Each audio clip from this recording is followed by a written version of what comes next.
This is Between the Links. And now, your host, Mike Heck.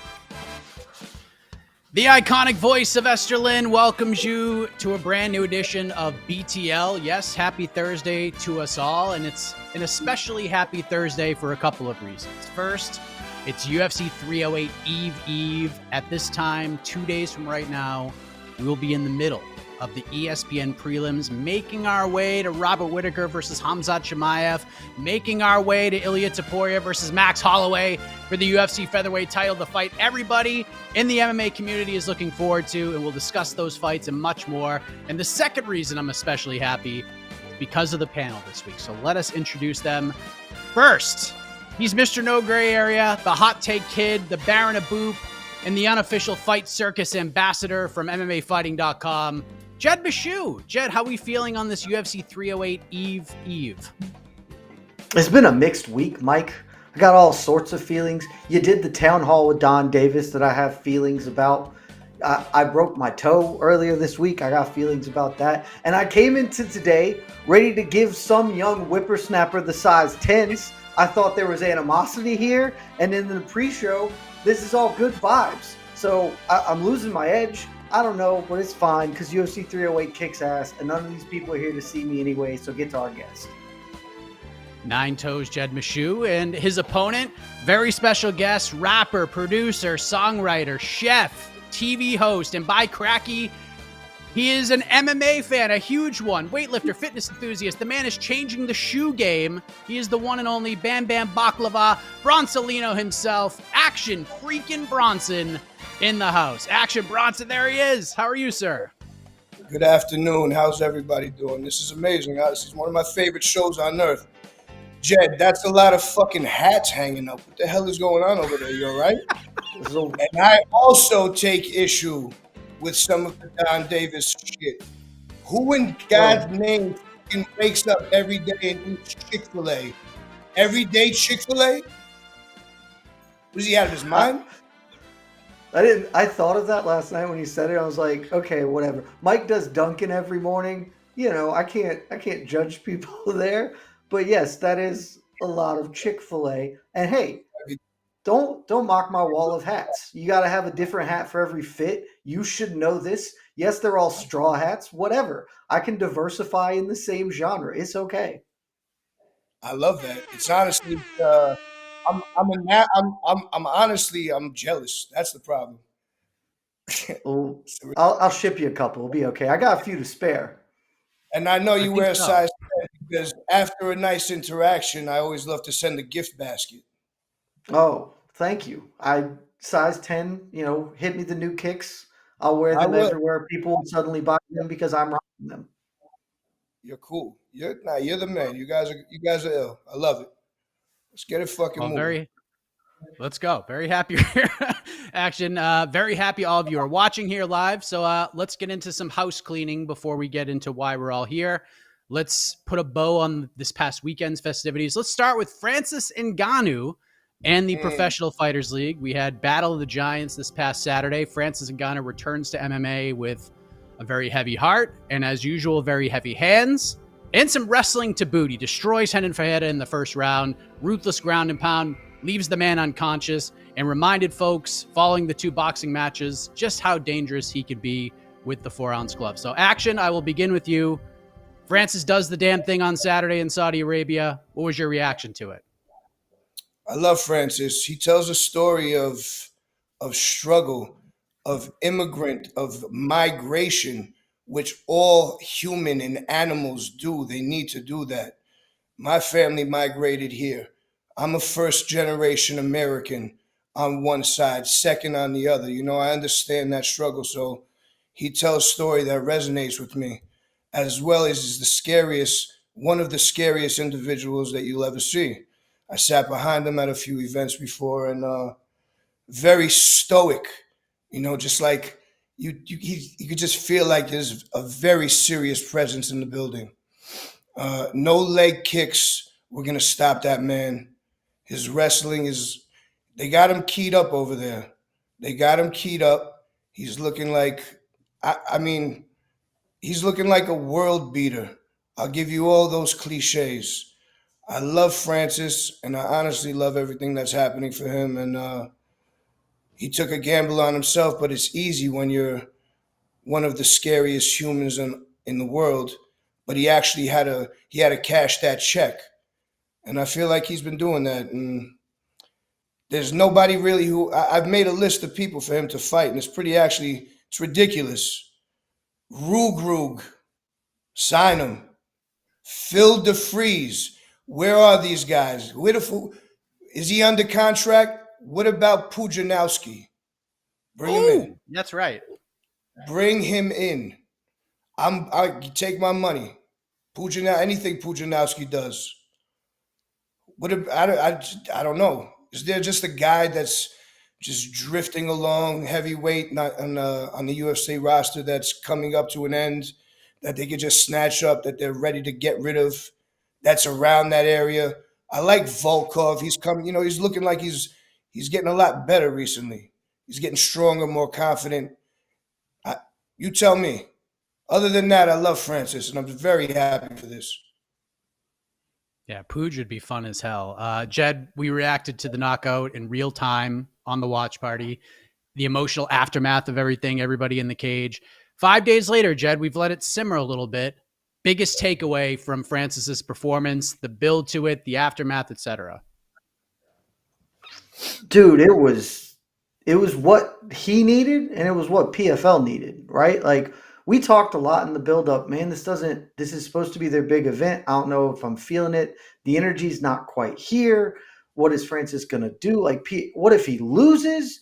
And then Francis comes out and delivers a first-round absolute obliteration.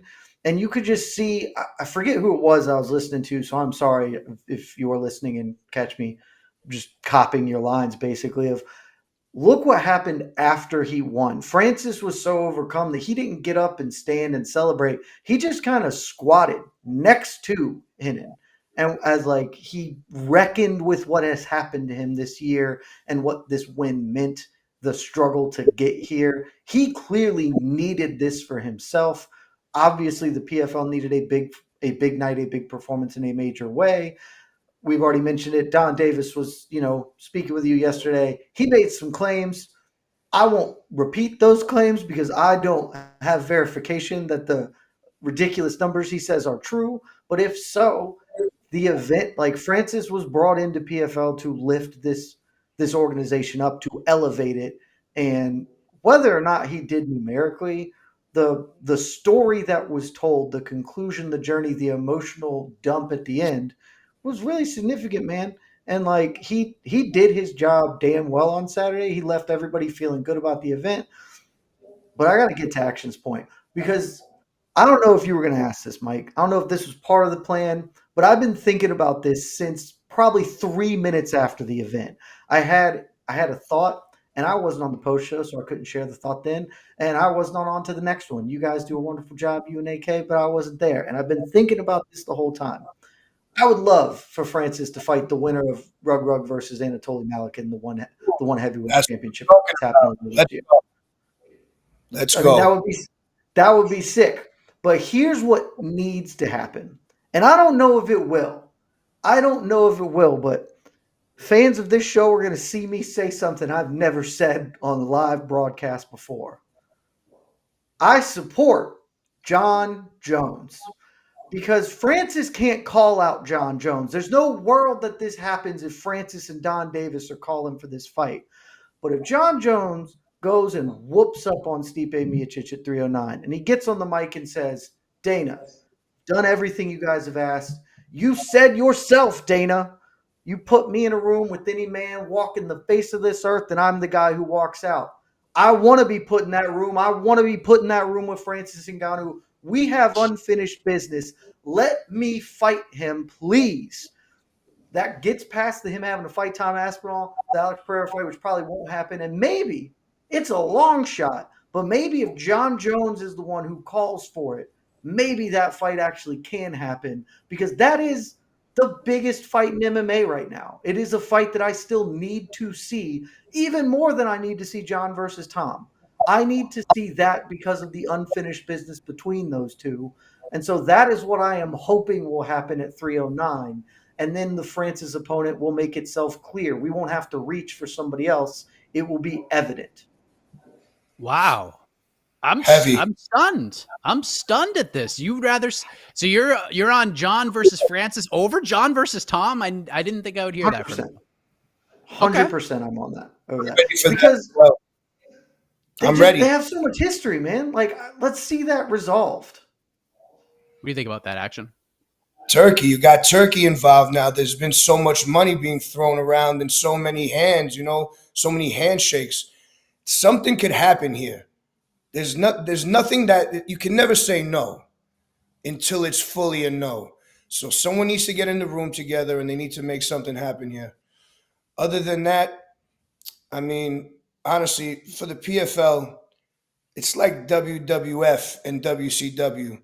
Sure, WCW was sick. They had a lot of cruiserweight matches and sick ass shit that happened when they brought 4 rings into the mix and war games and all that stuff. I love it.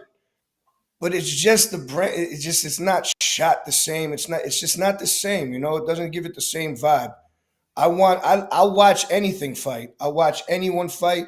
I love it all. But it's just a lesser. It just seems like it's a lesser vibe. It's just like, I don't know, man. I don't even know why I said that.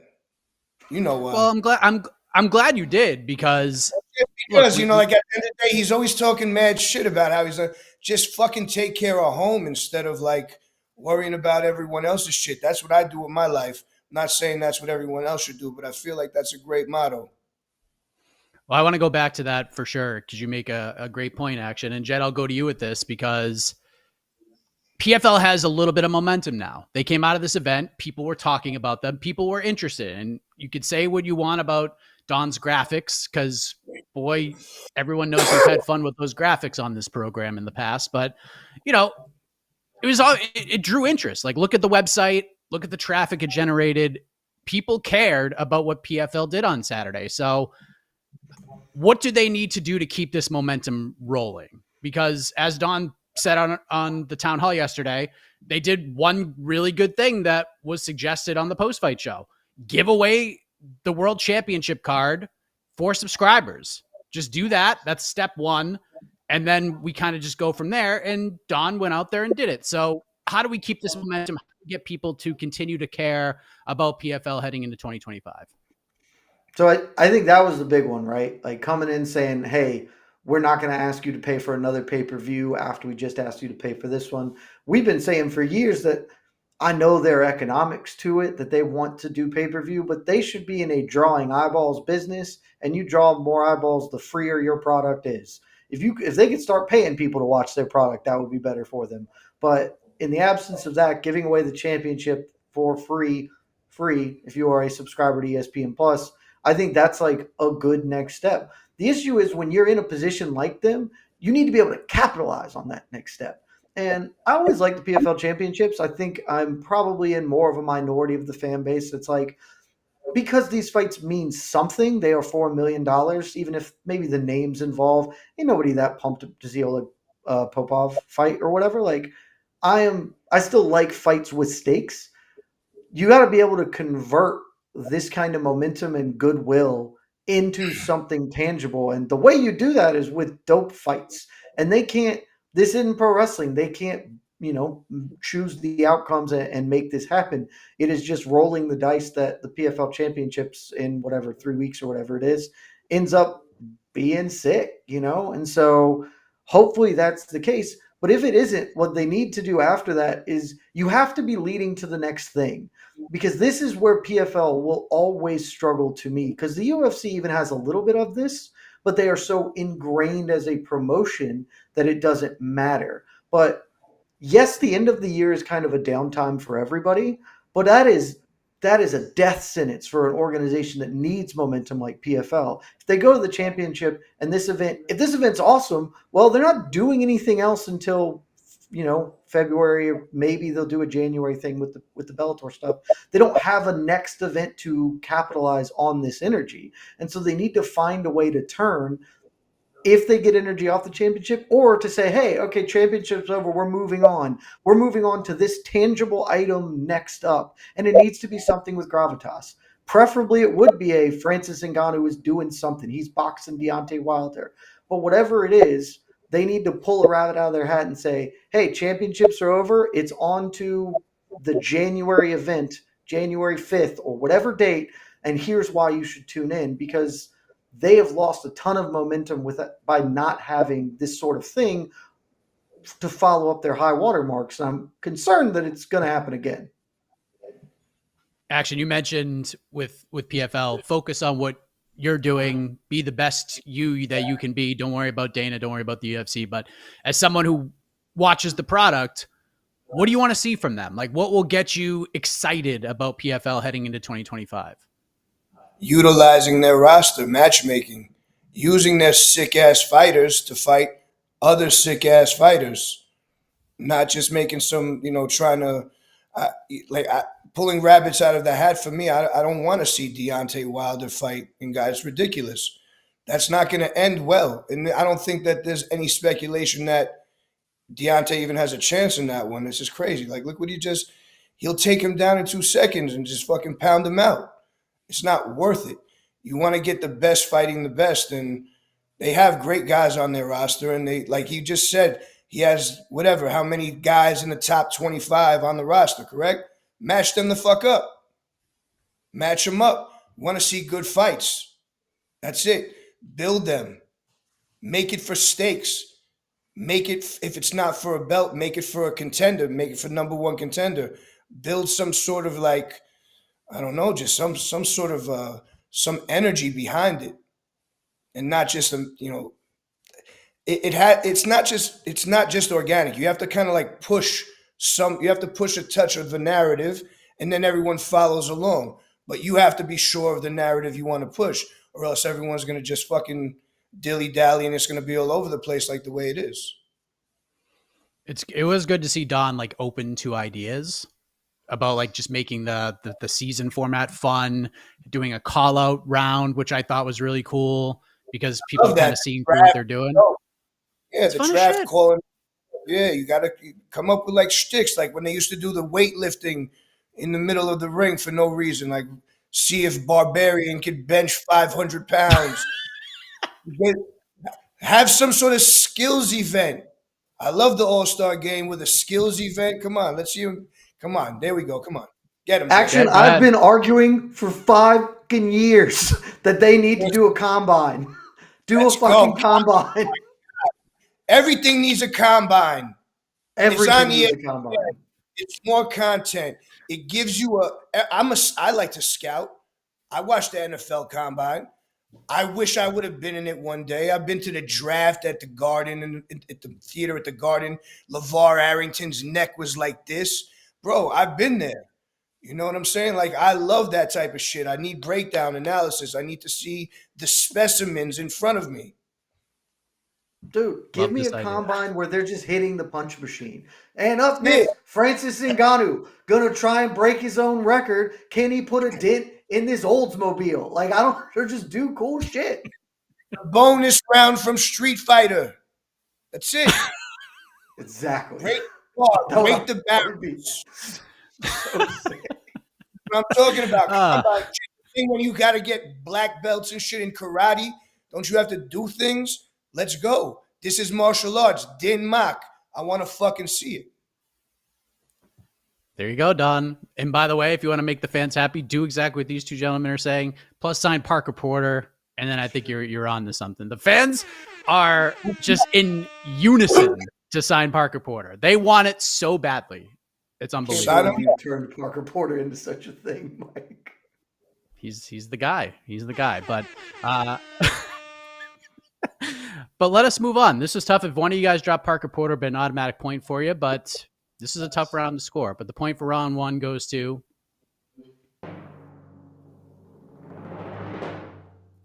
Action. Got me feeling so nostalgic there. 1-0 Action Bronson. Nicely done. Street Fighter, WWF, the Barbarian, Battle. I got more.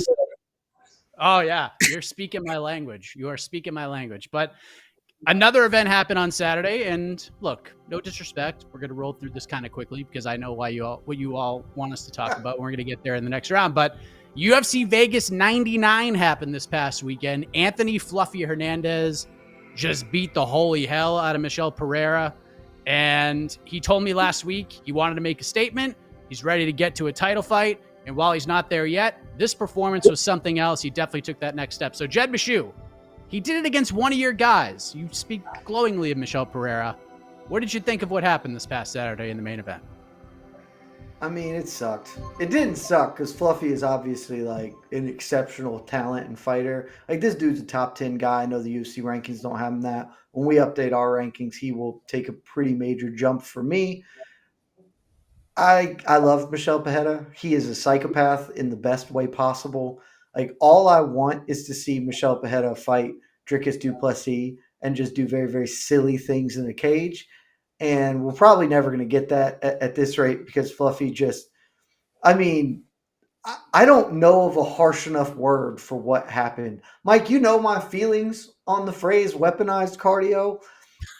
Maybe I'd allow it for the fucking whooping he put on Michel there. We use the word drowning probably too much in this sport. He drowned him. He just took him not even into the deep water. He took him into the shallow end of the pool and drowned him and then kept dragging him into deeper water as he was doing it. It was a one-sided ass whooping, almost pillar to post. Michel had some moments very early on, but it was tough to watch my guy get cooked like that. But at the same time, you just got to give it up to Fluffy. Like, dude's been on an incredible win streak right now. He's putting on exceptional performances in a sneaky fun weight class. I don't think it's as good as other people on this YouTube channel have talked about, but middleweight is still a good weight class. It's an ascending weight or a lot of ascending talents. And I think Fluffy's right there in the mix with kind of the best of them, with the Nasruddin Imavov, with the Kyle Baralho, with this sort of, I won't call them prospects because they're all older, but this sort of the next wave of dudes coming through to kind of assault the middleweight title as this old guard kind of phases out. Action, we watch fights, we're fans, we get into it. We're like, oh, this is cool. This is fun to watch. And there are a few cases. It doesn't happen that often, but every so often, probably once every like 200 fights, I'll watch something and be like, man, I feel so bad for him. It must be a miserable experience to be on the other end of what is happening right now. And I had that feeling on Saturday watching Anthony Hernandez put it on Michel Pereira. What did you think of Fluffy's performance? And did you come out of it feeling like, you know what? This guy's a legitimate title threat? Honestly, he beat the shit out of him. And it's crazy to think that Michel Pereira, who's been on such like an upward swing since he's gone up a weight class, to think that he got demolished like that. But I mean, Fluffy, ever since he made his debut, was it even his debut? Was it on short notice against Rodolfo Vieira? Was it short notice? Can you? No, that wasn't. That wasn't his debut. No, full camp. Yeah. Short notice. But still, shit. Yeah. Whatever it was, he drowned him and fucking beat the fuck out of him. He's beating the fuck out of everybody pretty much. And I think that middleweight is definitely one of those classes. I know you'd like to talk about middleweights, but I think that this guy, I think he's a true contender, and you're right about the next wave. And this is just showing it. Kyle Baralho will be able to show that against Adesanya, which is pretty crazy. Never thought I'd see that fight. But yeah, it's a new day, and it seems like it changes pretty quickly. It almost seems like yesterday these guys were at the top. Like, where's Vittori? And everyone's just like, it just switches so quickly in this game. It's crazy. All right, Action. This is your moment. Jed has a hat on. Yeah. Had to change the energy after the first round. Now you gotta change the energy. Yo. Freaking Crocodile Dundee over here. But actually, what was another big takeaway from UFC Vegas 99, and why is it Brad Katona? I told you it's Brad Katona, and it's also Jocelyn Edwards, championship contender. She beat the shit out of that girl, and she's been showing like an animalistic instinct. And I think Brad Katona got hosed, man. He got hosed on that one. This is a guy who's been around for a very long time, been around everywhere, finally makes his return, fights a fight where in my opinion, it's 2-1 for sure, beat the fuck out of him, and still gets hosed, man. It's this judging. I feel like becoming a judge, dropping it all and becoming a judge so I could be put under the spotlight as well. But I'll talk and I'll give you my reasoning at least. I won't fucking hide like a little sissy. They still got the fucking judge. They still got the judge from the Mike Tyson video game that's fucking doing it. I saw him at the fight.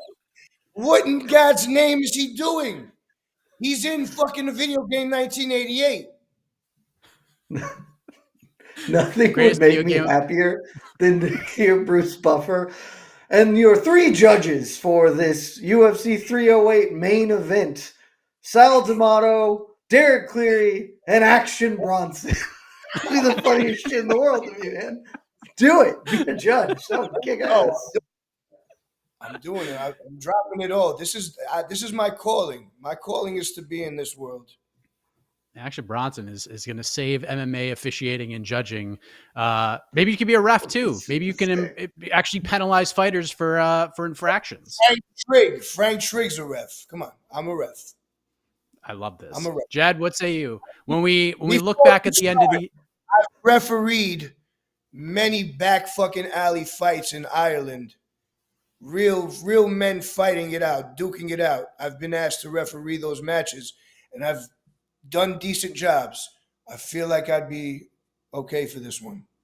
I'm sorry. Take your time.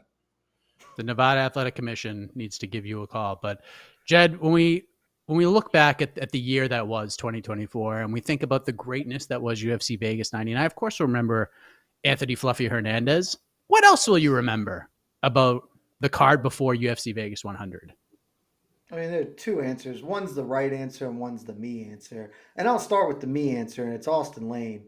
I know a bunch of people didn't care for Austin Lane's performance against Rebellis of Spain, and I'm not here to tell you that it was a fun watch. But as a man who was on the watch party with you, and we were talking off air before it went live, and you told me some things, and I was like, F it.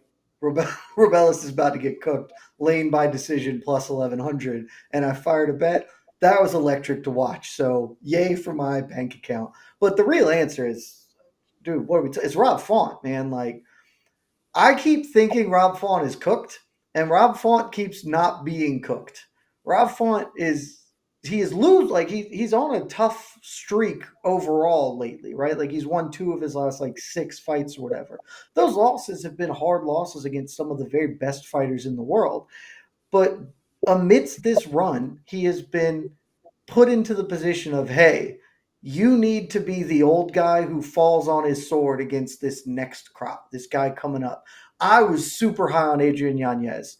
I was like, he's going to come in and he's going to dummy Rob Font, and it's going to be the end of a very, very good fighter, a top 10 fighter at his peak. And then Rob Font's like, you must have forgot, F you, and he just boxes Adrian Yanez's ears up. Same exact shit happened on Saturday. Kyler Phillips has all this momentum, just cracking into the rankings. Seems like a dude who is going to maybe not make a real title run, but kind of just move into that Rob Font spot as Rob Font ages out of the weight class. And damn if Rob Font didn't just do it again. It's like, hey, man, I'm still here. I may lose to the best in the world, but this dude ain't that, and he's about to get the business. So shouts to Rob Font. I did not see this performance coming. Mike, I know you did. I believe you even wagered on your New England brethren, and congrats to you on that. But got to be the standout for me because it was so unexpected. I can't take you seriously with the hat, Jed. Why not? I'm trying. It's a very serious hat. You get the Undertaker hat on. I'm just waiting for the lights to go up behind you.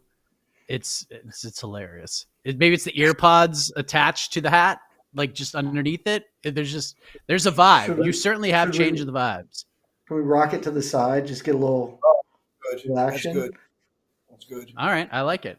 Well, look, vibes have changed. Vibes have changed, which means we need to go to UFC 308. That's why everybody's here. Point for round 2 goes to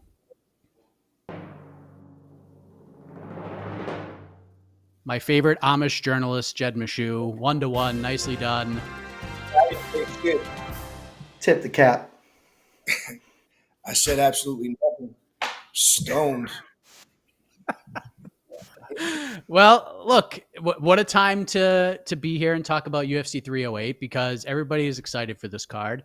Afternoon MMA, just the way we like it. The main event, Ilia Topuria, the newly crowned UFC featherweight champion, knocked out Alexander Volkanovski in February. First title defense, and it is against the former champion, the former 145-pound king, the current BMF champion, Max Holloway. Action Bronson. How excited are you for this one? And do you think this is the best fight on paper this year? I love this fight. I love this card. There's a lot of great. I'm really looking forward to Ankalaev and Rakic. I'm looking forward to a lot of these fights. I like watching Shara Bullet fight. I don't know if he's like a great fighter, but I enjoy his antics and his look. Max Holloway, Ilia Topuria is going to be. They come from two bloodlines of human beings that are just born for battle, one by sea, one by horseback on land, and air as well. I mean, like, these men are going to go at it probably like no other. It's either that or someone's going to sleep quick or Max is going to box him up. He's been showing lots of power lately. I don't know if he's on gear or not, but he's Hawaiian and they have meth out there. And it's a fucking tough life in Hawaii. And they breed very, very special human beings. I know my uncle is a doctor on the island. He helps a lot of these people who are on ice. It's a big epidemic over there. And yeah, man, Georgia, man, Russia try to take them and they won't let them. So think about that type of energy. When Russia tries to take you, they want you, they have you, and they won't let them. So these men are gonna clash. I mean, fucking well-dressed Amani Tuma, for fuck's sake. Like, this guy Ilia Topuria looks like he plays soccer for Spain. He looks Spanish. He has that look. It's kind of crazy. How the fuck did that happen? Max just is, I don't know, man. I'm also saying absolutely nothing here. I'm just very, very ready for this fight. It's one of those that I don't care where I am. I'll be on stage and I'll have my fucking phone in my hand. Everyone will have to wait. Jed, we've been waiting for this one for a while. We've been waiting for it to come together. Once Ilia won the belt, we were like, okay, it's got to be Max. And then Max does what he did at UFC 300. And we're like, okay, it has to be Max. Even since Jacksonville, when Ilia put it on Josh Emmett, we've been talking about this fight, the potential of this matchup. Oh, wait, we are 48 hours away, Jed. Oh, Jed is frozen. He is truly the Undertaker. I'll keep going. I'm looking at the body mechanics. That Ilia. I don't really know why I'm frozen. Because his name out with Volk out, like he threw a fake left hook into a right overhand. Like, just like those body mechanics, you need fast, twitchy muscles. It's like a wide receiver, It's like fucking Jerry Rice.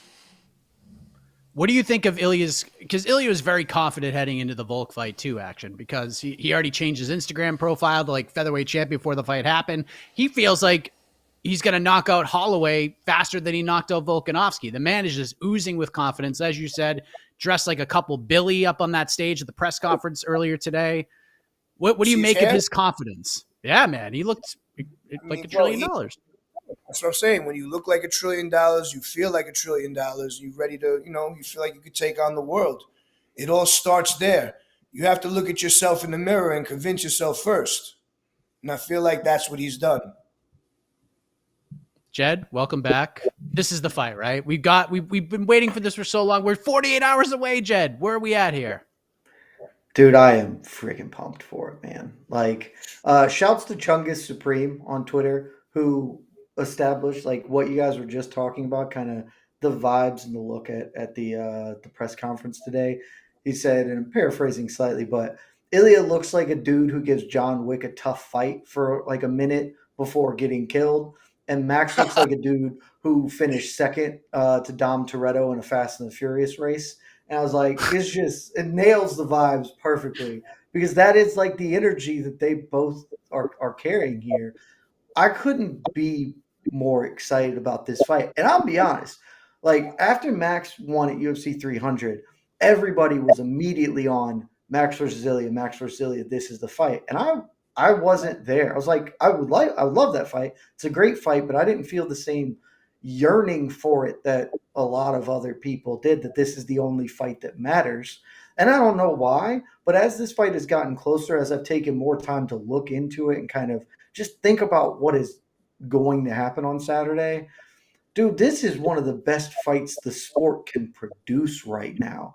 I got so many questions about where these two dudes are in their career, what they're going to end up looking like on Saturday. Like, I think I have an idea of what I think is going to happen, but I have no confidence that that is going to end up happening because anything can unfold on Saturday, especially if I know Max has kind of poo-pooed this idea, but if they come out and Ilia is true to his word and is like, I'm gonna point to the ground and I'm gonna ask him to do this in the first 10 seconds instead of the last 10 seconds, anarchy, absolute anarchy can ensue. It's the best fight of this, maybe this year on paper, frankly, just full stop, maybe the best fight of the whole damn year, and I could not be more excited about it being 2 days away. Jed, there's a lot of talk. Like we come out of these events or even heading into them thinking, if this guy wins, they become on a different tier of the all-time greats. And obviously Ilia Topuria is young and he's on his way up and he's nowhere near a finished product, which should scare the hell out of anybody at 45 and honestly probably 155 as well. But Max Holloway, former featherweight champion, lost the belt in 2019, lost to Volkanovski 3 times, got perfect gamed essentially by Volkanovski at International Fight Week in 2022. And then since then has just battled his way back, beating Arnold Allen, beating Korean Zombie, beating obviously Justin Gaethje. And now he's back here. It'll be 5+ years between title runs, just about 5 years. If Max Holloway beats Ilia Topuria on Saturday and wins the title for the second time, after the year he had, the knockout he had at Justin Gaethje, where do you put him all time? Is he top 10? All time. You swerved me because I've been firmly on the corner. Whoever wins this fight Saturday is fighter of the year. No disrespect, Alex Pereira. If you want to put him as number 1, I can't quibble too much. But if Max finishes this out and reclaims the belt, he'll be the first male to do, like, he will have the record for the longest stint between title runs as a male champion in a weight class. There've only been 20 dudes previously who have reclaimed belts and divisions, and almost exclusively when a fighter does that, it is within a year or two after losing it in an immediate rematch or something of the like. The big standout to here is Carla Esparza did it 7 years, but obviously women's strawweight is not as good as freaking featherweight. And the circumstances of her winning are not as impressive as what Max winning will be. Still an incredible accomplishment from Carla, but this will be, for my money, one of the greatest single feats I have ever seen in this sport. And so, to me, very obviously, he will be fighter of the year if he does it. All time, it's hard. Like, that conversation then becomes very hard because, frankly, if he wins the belt, shit, maybe he puts together a big title run. Like, he's still only 33, I think, maybe 32. I know he's got a lot of city miles on him, but like maybe he does have another prolonged run in him. I've been thinking he was going to drop off substantially for the last like 4 years and it hadn't happened. So maybe it's just maybe he's that guy, he's Bernard Hopkins, in a way that we can't quantify. It will be hard for me to all time put him over Alexander Volkanovski, and I do not rate Alexander Volkanovski as high as Jose Aldo as all time. So I don't know where that leaves Max. Where it may ultimately leave is that featherweight has 3 dudes in my all-time top 10 fighters because, like, Max is on the door. If he gets the belt back, I would have no issues with anyone putting him as a top 10 fighter all time, and that's with years left to go in his career. Action, do you feel like the winner of this fight is the fighter of the year, or do you think it's a lock for Alex Pereira?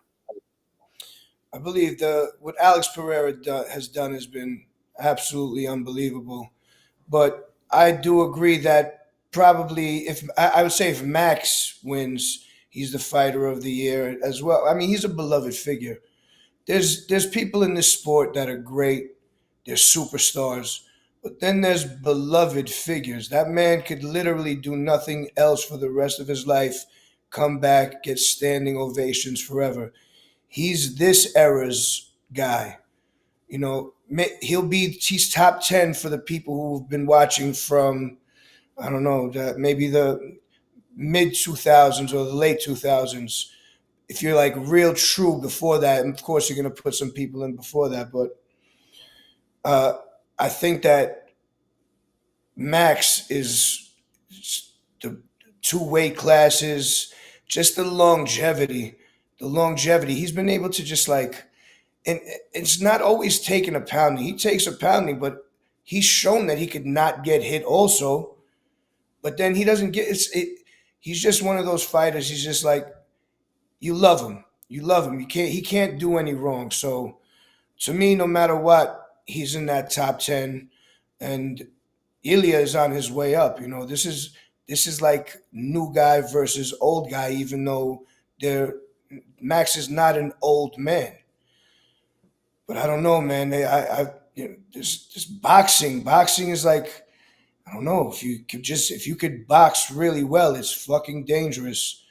And they both could box really well, just in different styles. So this is one of those throw them up in the air for me. I mean, I'll say that about a lot of it because fighting's fighting, but I have no idea who's going to win this.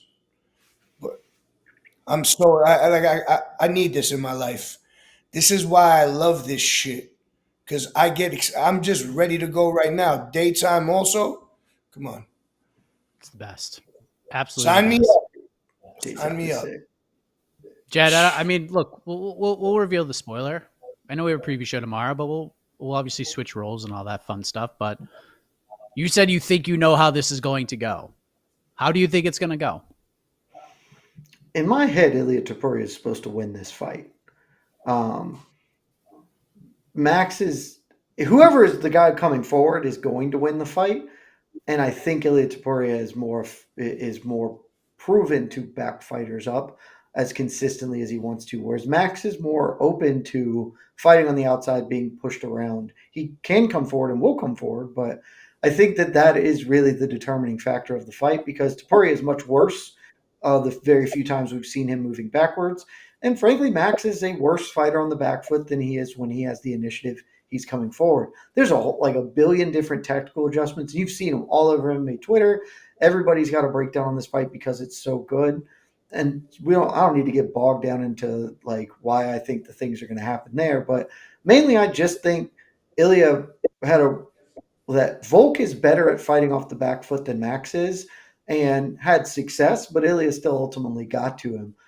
I don't believe Max can be hurt, so Ilia's not going to get to Volk in the same way, but I do think he can have a lot of the same success Volkanovski had against Max, particularly in the third fight, and pressure him around the cage and just kind of win a clear, competitive fight over 25 minutes.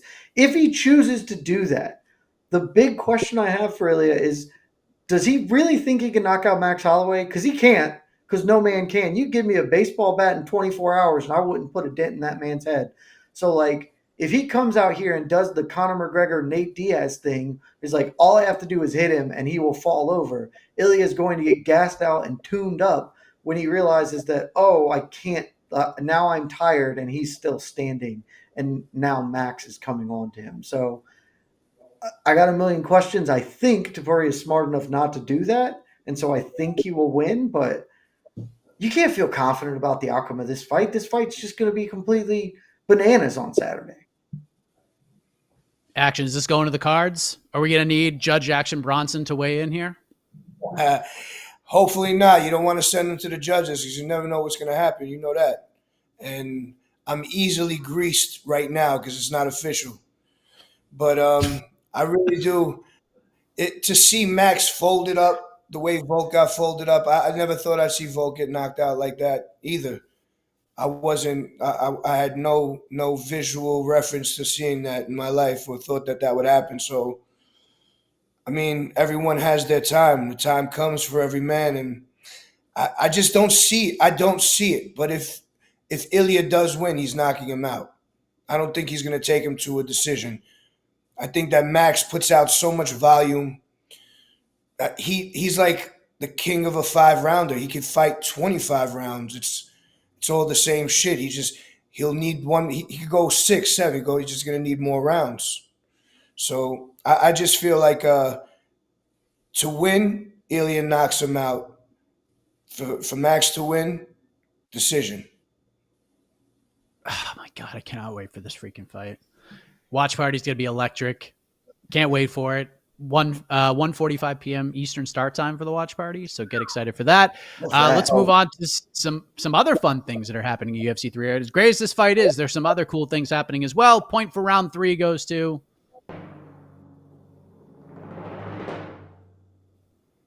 Action Bronson. 2-1. Nicely done.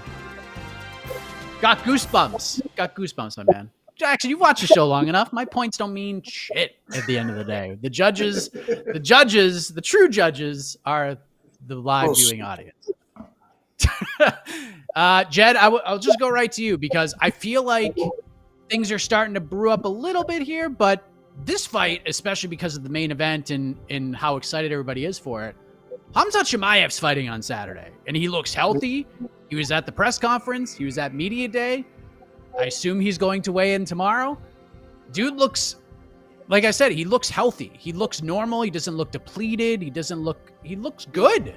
Like he looks ready to go, and Robert Whittaker is freaking Robert Whittaker. So are you surprised that this fight is not getting the attention that many thought it would, or is it because you think, you know what, until I see Khamzat at fight week signing posters and doing the dance, I just don't believe it's happening?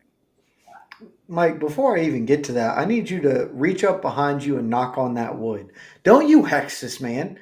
We know how this man struggles to make it into the cage. You can't be putting the bad juju out there with this nonsense. Throw some salt over your shoulder, some shit, because it's not official with Khamzat until the cage door closes. I am, knock on wood, optimistic that it's going to happen. And perhaps you're right. Maybe I would actually say not perhaps. I would say in large part, I have not been focused on this fight, thinking about this fight, because the question about whether will happen kind of hung in the air. Now that it, knock on wood again, seems like it's going to happen, I got pretty juiced up watching the presser today, where I was like, okay, this fight is going to be, I think, good. Maybe it's just a Khamzat Chimaev fight and he mauls him. It wouldn't shock me at all, given that what Drickus did to Robert Whittaker. If Khamzat comes out and is just like, guys, I promise you I actually am the best fighter in the world and someday I will win a belt. That would be cool if this started, because it feels like it's been a lifetime with Chimaev now. And instead it's been like 7 fights. And I think if you had asked any of us back, during COVID when Chimaev came up, hey, in the year 2024, Khamzat Chimaev still won't have even fought for a belt, we would have all been like, you're crazy.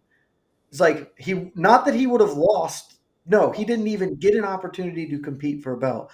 We would have all said that's a ridiculous idea. And yet it is the truth of the world we are living in. I want this man to prove that he deserves it, because he still needs to do that. And then because I believe that he does deserve it and will do so, I want him to get the opportunity, because I want to see the best fighters in the world fight the best guys in the world.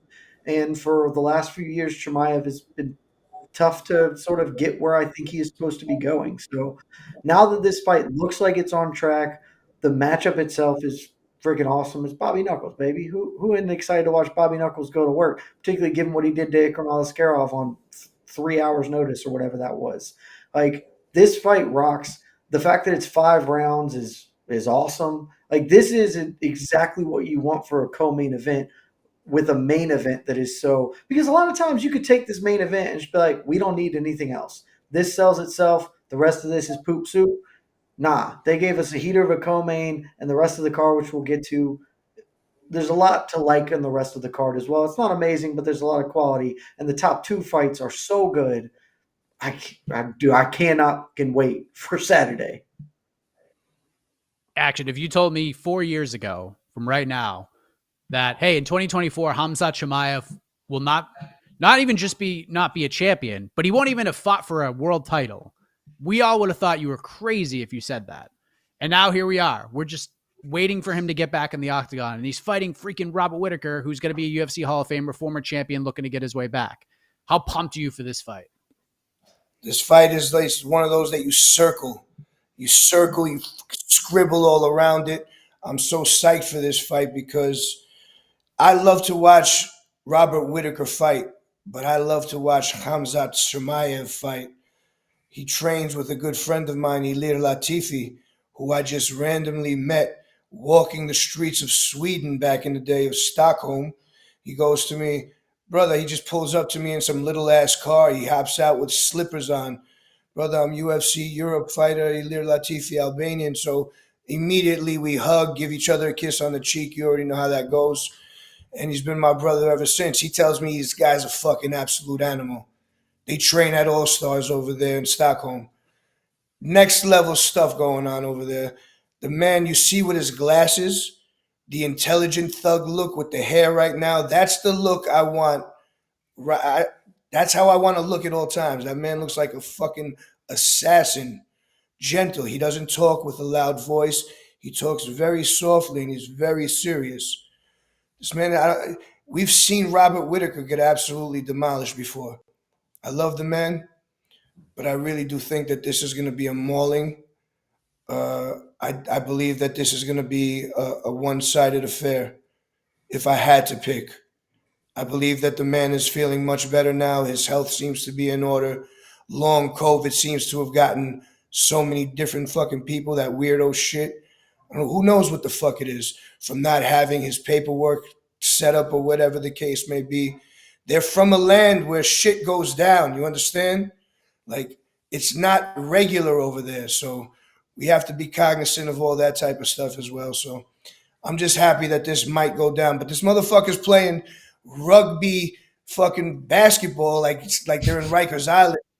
And I see him jumping up on the post and he like took a weird move. I don't like that type of shit. Don't do weird tricks the week of. Do those weird tricks when you're training, not now. Action, who needs a win more on Saturday? Khamzat Chimaev or Magomed Ankalaev? I think Khamzat Chimaev needs this win, man, because honestly, he was looking a little suspect against Usman. You could have given Usman the fight, and you could have, if you could make an argument for Usman to have the fight and for, what's his name? Brazilian. Gilbert Burns. Yeah, Gilbert Burns. Did that help? That was it. Gilbert Burns. If you could make an argument for either one of those two men possibly getting a win in those fights, he needs to step his game up. He's not fighting. He's fighting in the top tier now. He's not on the come up anymore. He's fighting top tier guys, and he got lucky against Usman. Obviously, he has no knees. Jed, what do you think? Do you agree with that Khamzat needs this one more, or do you think it's got to be Magomed Ankalaev fighting Alexander Rakic? I feel like I don't know. I look at him; he's so good. He might be the best light heavyweight in the world. There's a very good argument that he is the best light heavyweight in the world, but the UFC, for whatever reason, is just not giving him another chance. They still have the bad taste, at least Dana does, from UFC 282. And I feel like if he loses, he's never, ever, ever going to fight for the belt. But Khamzat, being who Khamzat is, even if he loses this fight, another win, maybe two, he's a big enough name and can get right back in there. Do you think Khamzat needs this one more, or do you think it's more do or die for Ankalaev? I think it is Ankalaev, but it's close. Like, Khamzat needs to win. A loss here, maybe he can get back eventually, but like, again, we said it a bunch. Like, we thought he was fighting for about years ago. And so this sort of setback, there's just no guarantee with what happens for him moving forward with this. I would say that he's at least got a chance still, but he really needs, it is put up or shut up time. Like, he really needs to get this done and make it to the fight and deliver the performance that we expect and hope to see from him. Ankalaev is going to be the answer, though, because this kind of flew under the radar a little bit already this week, but like at media day, Ankalaev came out and was like, "Yeah, Dana White told me I need to have an impressive performance Saturday to get a fight with Alex Pereira," which is one, that's hearsay. Like we don't know that Dana told him that, so take that with a grain of salt or whatever. But assuming that's true, that's a categorically insane thing to be like, "Hey, you're very clearly like if he beats Rakic, he is an undeniable title contender."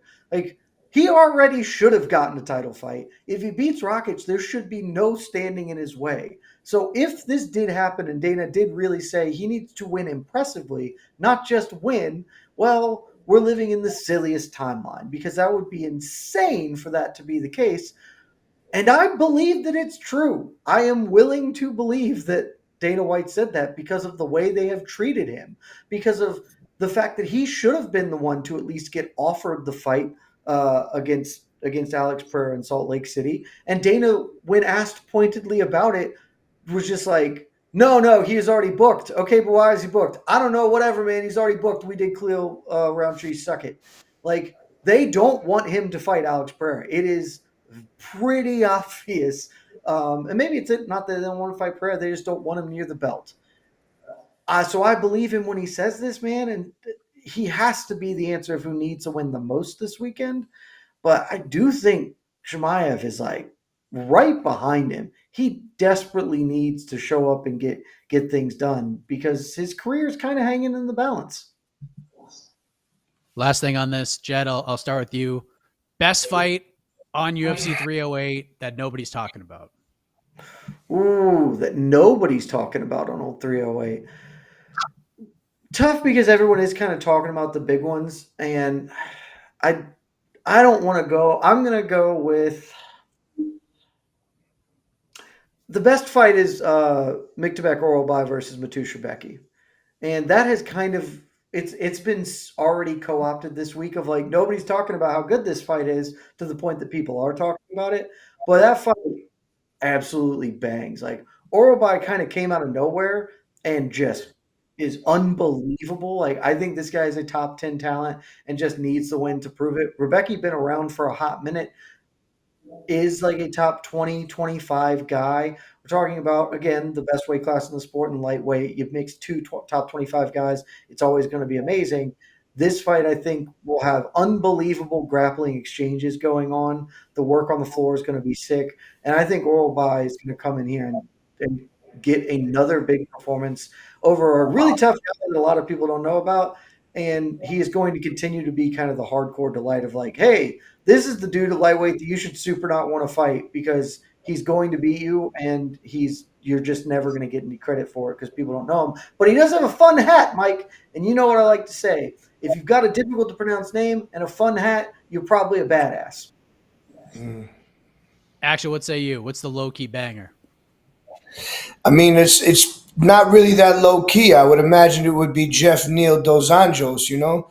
They're middle of the road, but I love a good middle of the road matchup, you know what I mean? I feel like Jeff Neal needs to get himself back on track, and he can. He was sick or whatever have you. Dos Anjos is always just looking to fight. He's looking to fight and stay active, and I like to watch these men fight. I feel like this is not low key. This is the main prelim, right? Like right before the main card goes on. It's looking like it looks like a good time to me.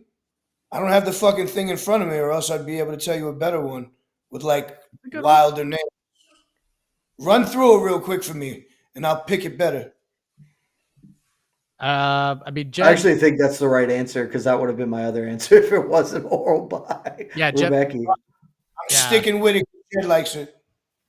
Lerone Murphy, Dan Ige, Shara Bullet, Armin Petrosian, Ibo Asayan versus Rafael Cerqueira. I love Dan Ige. I love that Lerone Murphy fight. I mean, you know, Lerone Murphy is a dog, and Dan Ige is a fucking dog, and that one's gonna be a banger as well. Abus Magomedov versus Bruno Ferreira. That's just insane. Kennedy Nzechukwu versus Chris freaking Barnett. He's back. Chris The heavy men, See, I like that matchup for Chris Barnett. When you're short and fat, you like fighting a taller guy because they have to kneel down. Then you're able to throw the hook, the uppercut. You're able to dig that liver. You're able to find the liver like a fucking orca. Bruno Silva, Ishmael Nardiev, and Renat Fakhratinov fighting Carlos Leal. So that's UFC 308. Should be fun. Nice. A lot of big Nice favorites, but it should be fun. And 10 a.m. Eastern start time for the prelims, which is just scratches me right where I itch. All right. The point for round number 4 goes to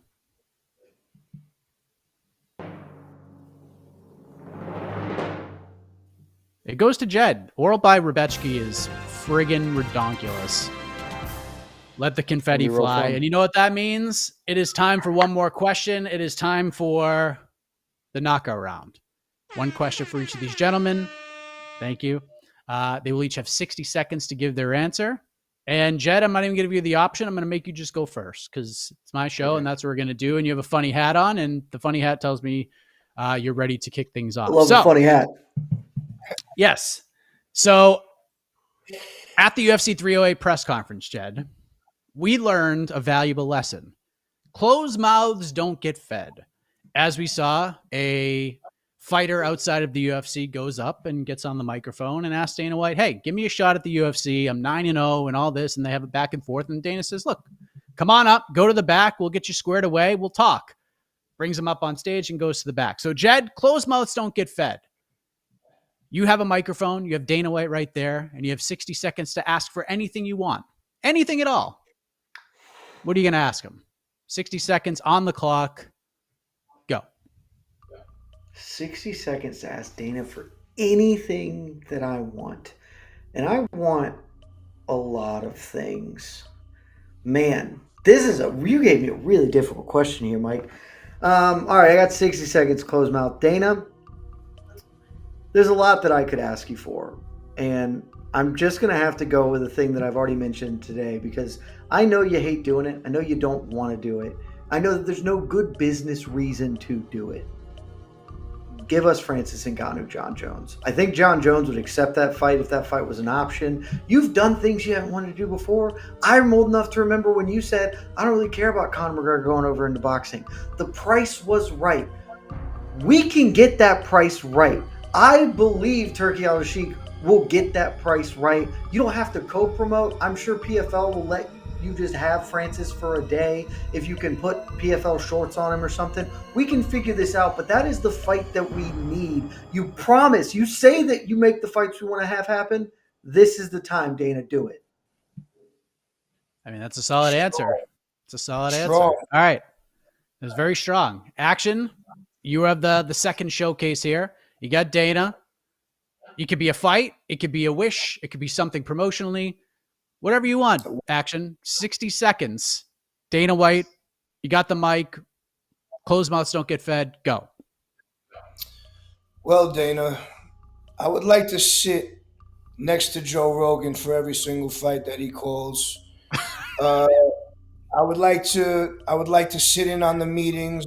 I'd like to sit in on the marketing. I'd like to have some words actually on I would like to be able to take over the development program for your merchandising and for your logos and stuff like that, because sometimes it falls a touch short, like the UFC 300 graffiti font logo. I really do feel like I could bring a lot to the table. I'm not looking for a handout. I'm looking for an opportunity. And that's really it. You could have those fucking 15 seconds to think about it. And then we're done. Drop the mic. Blow the horns. Well done. It's my guy. Shouts to all those guys. Yeah. Yes, stew on that. Look, you jumping in there and helping with some merch, maybe some graphics, some logos. I'm saying, not big ass.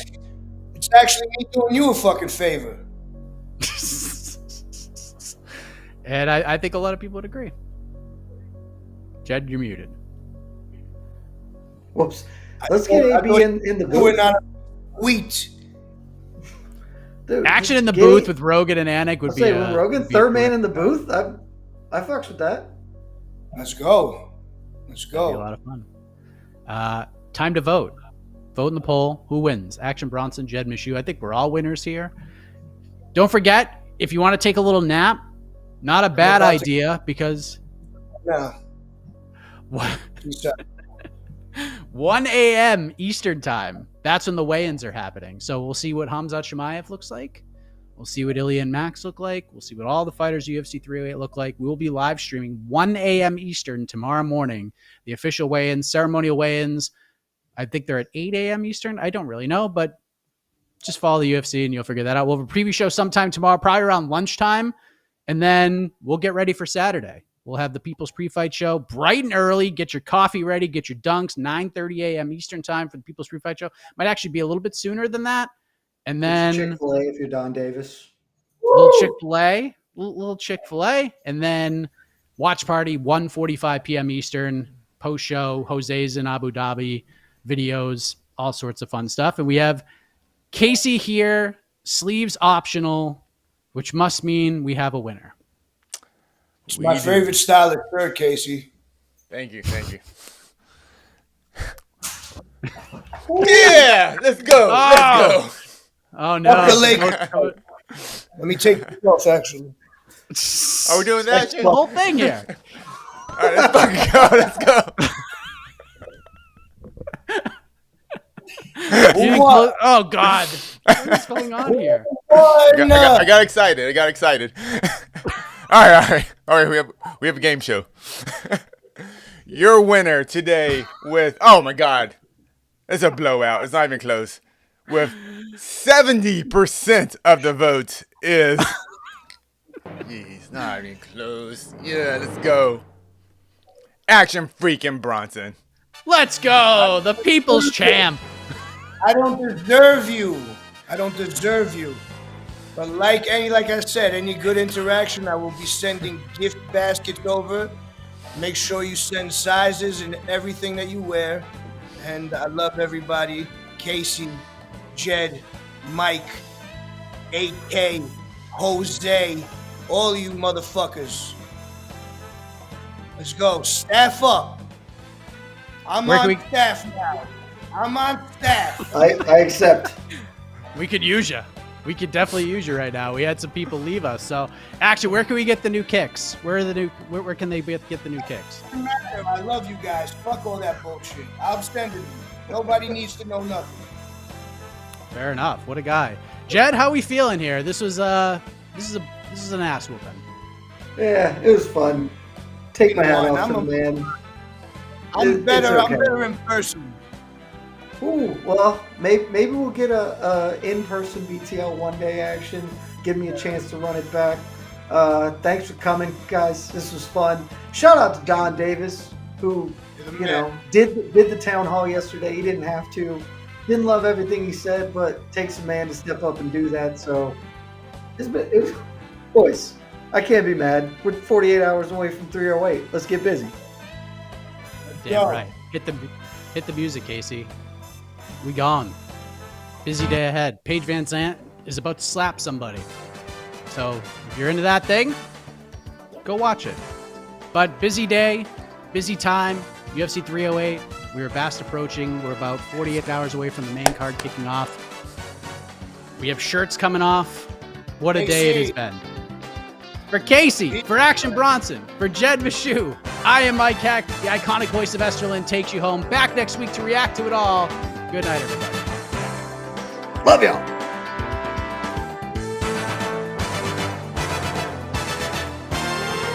This has been Between the Links, an MMA fighting production on the Vox Media Network.